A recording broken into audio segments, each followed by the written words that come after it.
안녕하세요. 바른생각연구소 젠틀입니다. 저는 오늘 가브리엘 쿠비가 쓴 글로벌 성혁명에서 챕터 2, 프랑스 혁명부터 현재까지의 성혁명에 대해서 나누어 보려고 합니다. 프랑스 혁명은 종교로부터의 자유를 추구합니다. 공적 진리 자리에 있던 종교를 사적 진리로 대체하였으며 그 자리를 인간의 이성으로 대체하였습니다. 사람들은 모든 사람이 간직하고 있는 열망에 호소하는 자유, 평등, 박애 등과 같은 말들에 현혹되었습니다. 인생의 주인은 내가 되고 내가 하고 싶은 대로 하는 것이 인권이라고 그들은 말합니다. 그러나 사람들은 자유가 오직 평등을 대가로 지불되었을 때에만 확대되고 평등은 오직 자유를 대가로 치렀을 때에만 얻어지며 정의가 없는 곳에는 박애도 없다는 사실을 깨닫지 못하였습니다.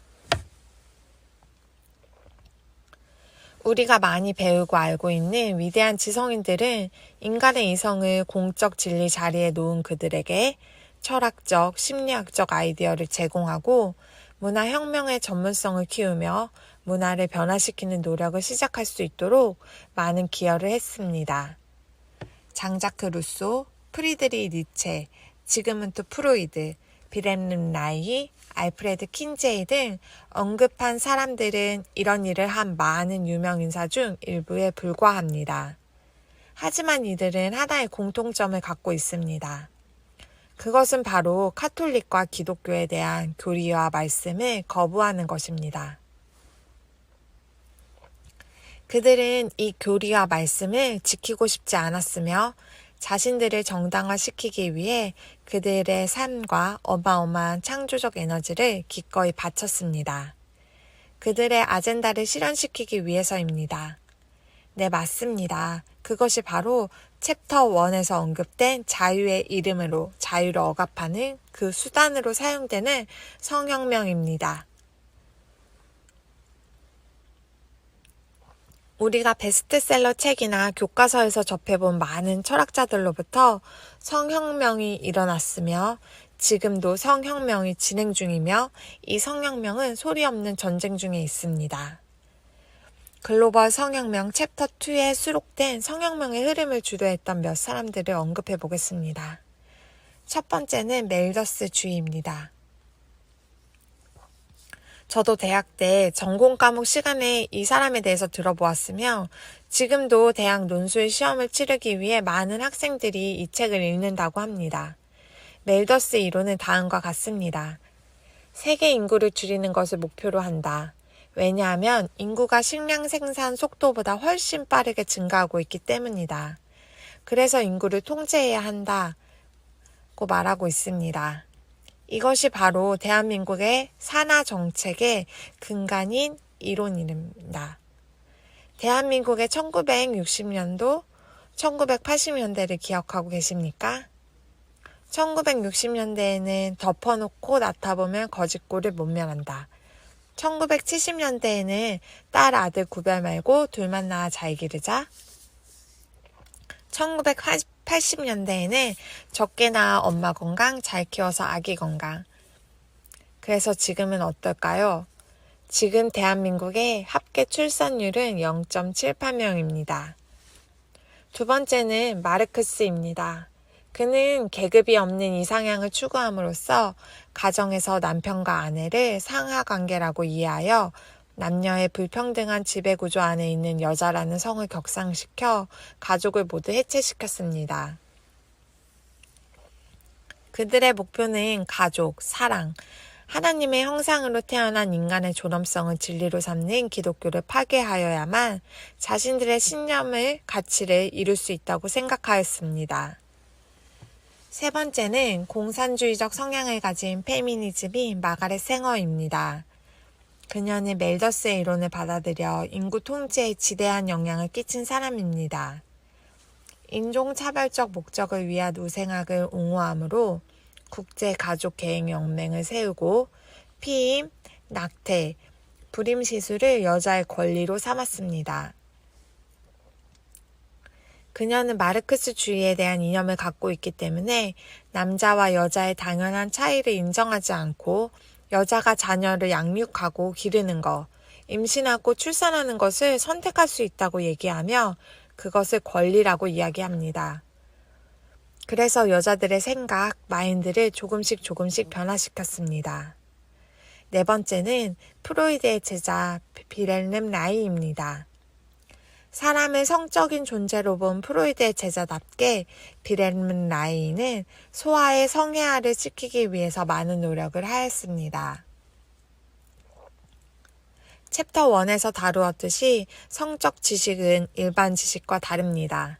그렇기 때문에 소아의 성애와 성적인 욕망을 충족시켜야 한다는 주장은 가정의 파괴, 사회 전체의 구조적인 질서를 파괴하기 위한 강력한 수단이 되었습니다.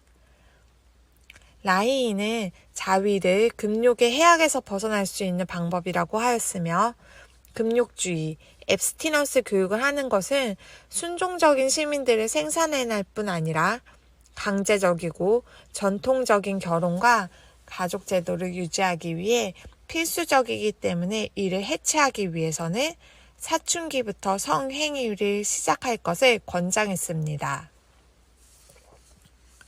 성혁명을 일으켰던 사람들은 알고 있었습니다. 절제 교육을 통한 이점을 분명히 알고 있었습니다. 하지만 자유라는 이름, 인권이라는 명목하에 그들의 아젠다를 이루기 위한 수단으로 성혁명을 일으켰던 것입니다.